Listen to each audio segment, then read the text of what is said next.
7 minutes before 9 Central African time. Welcome back. You're still tuned into News and Views with me, Salailo Makwidiri. And we're going to be moving now to a debate, a conversation that affects some of the most vulnerable people in South Africa.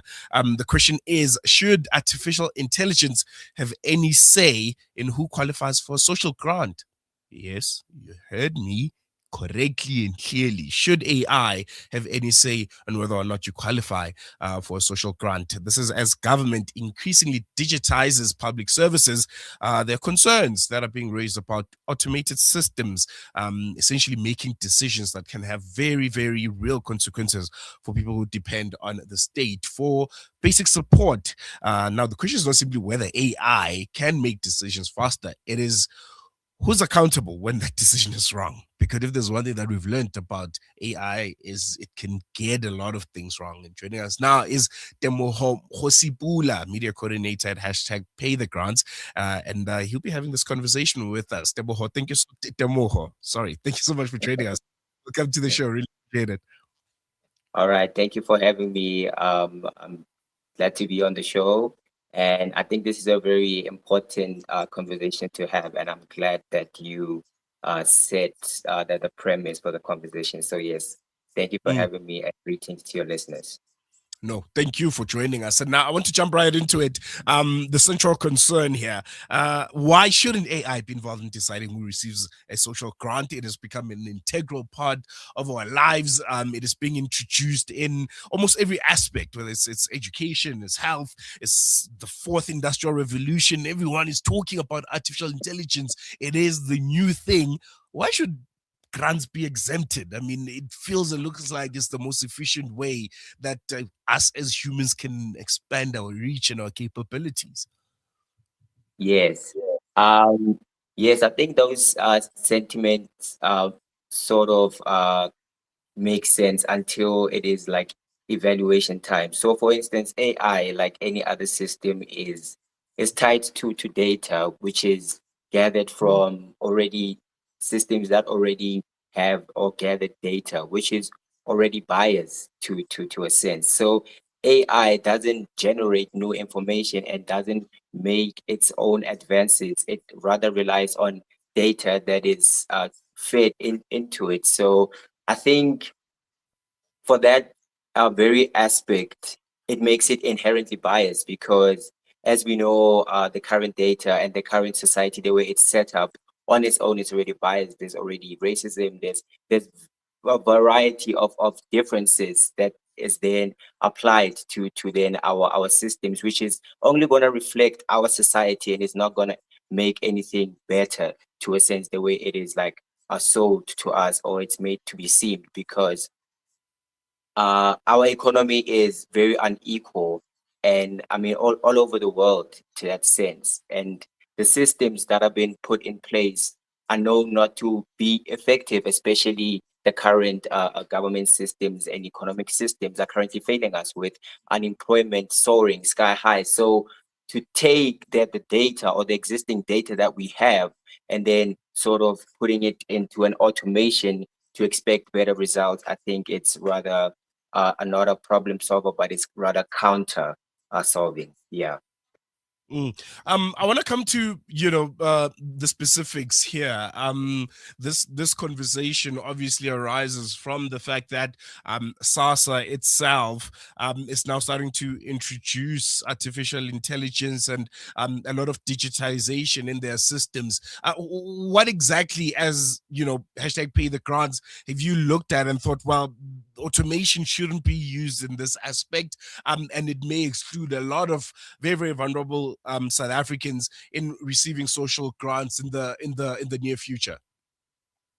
Correct. Thank you for that question. I think it's very important because it's like these systems don't actually realize what's happening on the ground. For instance, when these decisions are being made, are women who are experiencing these situations included in the decision making? Are other marginalized groups, Black people specifically living in townships, are they included in these automation system? And are they like inquired on what works for them best, because it seems to be like a top down, especially with AI and other like prevailing systems that perpetuate this inequality. They're sort of like top to down. It's like an assumption, and I think these it also links to the invasive questions that they ask in the application system in order to check who qualifies, and you have Mm, to like in a sense say you are poor in order to qualify for this grant, and misusing the database, like linking it with other like systems like banks, and you know, so this automation overall is not inclusive on its own because it's already set up in like a corporate way that is not ground level base, where people can have say, especially women, black, who live in townships, who have to face these consequences, and who have to live off 370 for a month, which is equal to, I don't know, 12 rand a day, which won't get you anything in our current economy. Yeah. mm, mm. How do you respond then to SASA that are saying, you know, we are introducing these systems to try and protect the very same people that you're also advocating for? Because there's a lot you know that goes into an application. Some applications, as we've seen, are duplicated. Some are false. There's been I think employees from SASA itself that have been arrested previously because of the fraud and the maladministration that they commit within the organization. And introducing artificial intelligence as a measure is essentially trying to mitigate that. Correct. So that alludes to one of the points that we made in the court case of the online only application, whereas the other grants you can actually walk into SASA offices and apply and actually present your documents, whether if you need to verify, for example, maybe you change your phone numbers, maybe your surname has changed, then you're able to walk in if you don't have access to a smart device or internet the whole time. But with these SRD grants, that is not the case. It's only online applications, and they're actually appealing this, you know, and actually trying to sustain the system that is not working. But on the other hand, people are trying to verify their systems. There's a lot of Facebook accounts on there's a lot of accounts on Facebook who are claiming to be helping these people, but rather it's fraudulent act trying to attain the application of that person, and then that person cannot like try to appeal that because they don't have the walk-in option. They can only try and appeal online, which is the online application. Your phone number is tied to the application that is already embezzled or already compromised because of you Mm, cannot present new evidence. For example, the appeal doesn't allow you to present new evidence, so they would decline you for the reason that they declined your application for on your appeal, which is totally unfair. And I think this very system should allow in person, and the educational systems which like only focus on like lower cognitive skills like studying and getting a job, we should introduce like higher cognitive skill, because now AI is being integrated in our lives at a very rapid pace, and people need time to understand what is being introduced to them. And I don't think government is doing enough initiative, but they're rather like rolling out, trying to keep up with an investor economy. And our economy is not set up around the people. It's an economy that it doesn't care about its people, and it there's like things to show for it, like unemployment. Unemployment, I think, is a prime example because it's not mm, only about people not looking for jobs. We have graduates who are unemployed, and we increasingly seeing a divestment from South Africa, which clearly shows that seeking jobs is not the actual problems. And government trying to introduce workers seekers grants and family grants and all that kinds of like systematic grants is not going to liberate people. People mm, need cash that doesn't have conditions, which is gonna uplift them, because people don't only want to get jobs for survival. People want to uplift themselves out of poverty. They want to explore life. They want to do various things for other fulfillments beyond surviving. And I think mm, this 350 is a case study to prove that this upliftment is a good initiative, and should rather be increased, and should be fair, and should be people focused and not investor focused. Very, very important to note that. What are you guys gathering on the ground? With regards to how the public, the most vulnerable of people, especially in this country, almost struggling or finding it difficult with those new systems that SARS has put into place. That doesn't consider, I think, a lot that you touched on. The digital divide, and the fact that not a lot of South Africans are exposed to the internet and social media as a way to reach SASA and for them to be able to apply online and so forth. Yeah. So on the ground, I think it's a very great example, and I think this goes to show that these systems don't necessarily evaluate what's happening on the ground once they roll out a system or a policy.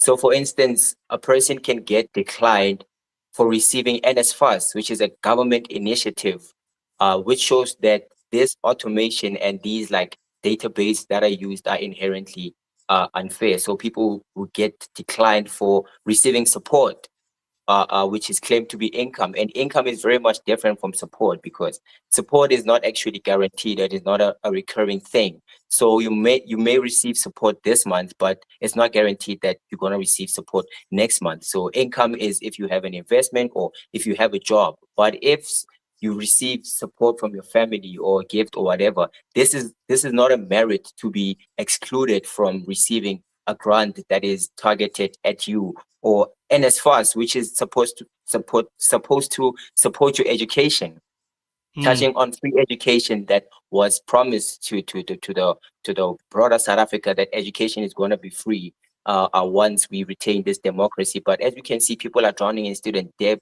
They have a degree. They regret why they go to school because like they're unemployed and they're stuck in this debt. They cannot seem to get their lives moving. But this was promised to them, free water plus free water, electricity, land redistribution, that you're gonna be out of the township. We're gonna find a way to redistribute this land, and people are gonna be living better lives. That's what it was expected, but rather now it's like a very blur line, and it seems to be very investor orientated, Mm. and it seems like we just inherited the very system that perpetuates the abuse. And you get sentiments from people, especially from around the townships, who would say apartheid was better than now. And apartheid Mm. was a crime, a very cruel crime to humanity. And that just goes to show how our current government is treating its current people, for them to say, and a very abusive system was rather better than what we have now. And I think that's the sad part. In closing, Temoho, what other system should be in place? What would you guys accept, as a system that is well coordinated, that is understood by the people on the ground, but that's also keeping up with the times. It is 2026. We need to slowly start integrating almost every aspect of our lives to this AI business. Yes, exactly. No, totally agreed. I think uh the other grant forms are a very good example, because now you can apply for a child's grant online, but also you can do it in person. And that's what we're advocating for, that people who are not able to navigate these online systems get a chance to walk in. And we are not saying we shouldn't move forward with technology, because technology is part of us, but we should realize that technology also changes us as much as we change it. And we should adapt in a way that is equal. And we shouldn't bring the inherently unequal systems with us, and I think that's a very important point, that we should move slowly into things, because now if all of us had technology, and we had decent living, we had a basic income, then we would collectively absorb our change and automation in a way that is positive and doesn't have a knock-on effect on the people that are quote unquote poor. So that's why we advocate for basic income, that you should get a basic income that is above the poverty line, that you're not just only surviving, but you're actually fulfilling, you're getting other things that fulfill your life. You're able to look for a job on a much higher like spirit, you're well nutritioned, you have access to Wi-Fi, all that kinds of things, that when you participate in these changing times, you participate effectively. Thank you. No, most definitely. Temoho Kgosipula, media coordinator at hashtag Pay the Grounds. Thank you so much for joining us. I really appreciate you Yes, giving us. thank you so much. Yes, and I urge the people to join the live stream on SMWX of the live court case, which is happening today at the Supreme High Court. And yeah, towards a basic income. Thank you. Most definitely. There you have it. Yeah, I think a very important conversation there regarding, I think most important, the digital divide. I think that's, especially when, you're privileged to have unlimited internet and devices that allow you to constantly be on the internet and make your life easier. You almost feel like everyone is also privileged to that extent. I can tell you for free right now that there's somewhere in rural South Africa, you can choose any of the provinces, Limpopo, KZN. There's someone who's well into their 30s or 20s, let's say 20s, because that's the age you'd expect everyone to be on the internet. It's a young man's sport. But there's someone who's around those ages, early 20s, mid 20s, who's never, ever in their life had access to the internet. Ever. They've never opened a laptop. They don't even know how or what is a laptop. How do you connect it to the internet? And I think conversations like this one bring things into perspective because of the inequality in South Africa, most of us who are slightly privileged tend to be out of touch with reality. You have people talk about, hey, you need a cashless society and 4IR, and that's the direction that the world needs to take. But you forget, you live in a country where there's still children that are drowning in pit latrines. Eh? Cashless, society that we all talk about. I remember there was a time where SASA, and I think I once had this conversation with them, when they used to go to various communities, most even rural ones, here in South Africa. In Limpopo, we used to call it Letjatji la Moholo. Essentially, that would be payday for the elder, recipients of the social grant. And the little town or village would boom, hey? There would be businesses. People would be buying and selling all kinds of wares. It's clothes, it's food, there was a whole economy around it. And then SASA said, well, we're going to go cashless. Everyone should have this card that should be linked to the account, and it's dead. People that used to sell chickens and chips and uniforms and all sorts of things. It used to be a whole market day centered around this one day where social grants would be delivered by SASA by hand, cash, and that economy is gone. I mean, sure, we do need evolution. That's part of human nature. Things change, but you need to be cognizant. So I think as South Africans, sometimes we worry about first world. We present first world troubles while forgetting that, hey, we're still a third world country, and we need to balance out our realities to our aspirations. I think that's where we miss each other, miss ourselves. Tell people to apply online. That's all good and well, but what if I've never had a smartphone in my life, or I can't even afford a basic phone? There are people in this country in 2026 in South Africa that don't own a cell phone, whether it's smart cell phone or just your basic entry level cell phone. There are people like that. So what are we saying to those people? You're completely excluded to the services that you qualify for, that you deserve to be receiving from your government? Interesting conversation, eh? Does South Africa have an identity crisis?